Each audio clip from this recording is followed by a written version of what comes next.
ଖୁଲ୍‌ଯା sim sim କାହାଣୀ ଭଣ୍ଡାରରୁ ବାହାରିଥିବା ଆଜିର କାହାଣୀର ନାମ ହେଉଛି ଆନନ୍ଦ। ଚାଲନ୍ତୁ କାହାଣୀଟି ଆରମ୍ଭ କରିବା।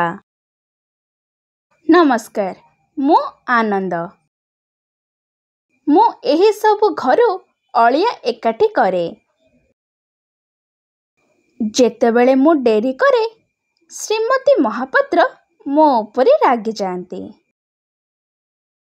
ଦାସ ମଉସା ସେହି ପର୍ଯ୍ୟନ୍ତ ମାନନ୍ତିନି ଯେଉଁ ପର୍ଯ୍ୟନ୍ତ ମୁଁ ଅଳିଆର ପ୍ରତ୍ୟେକ ଅଂଶକୁ ଏକାଠି କରିନାହିଁ। ଅନିତା ମାଉସୀଙ୍କ ଘ୍ରାଣ ଶକ୍ତି ବହୁତ ପ୍ରଖର।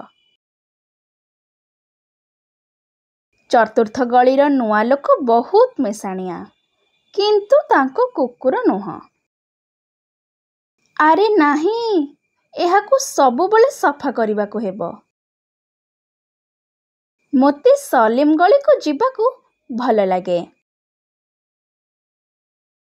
ସଲିମ ଏବଂ ମୁଁ ସାଙ୍ଗ ଅଟୁ। ତାକୁ ବାଜା ବଜାଇବା ପାଇଁ ଭଲ ଲାଗେ, ଆଉ ମୋତେ ନାଚିବାକୁ। ଶୀଘ୍ର ଯିବା ସମୟ ଆସିଗଲା। ବାଏ।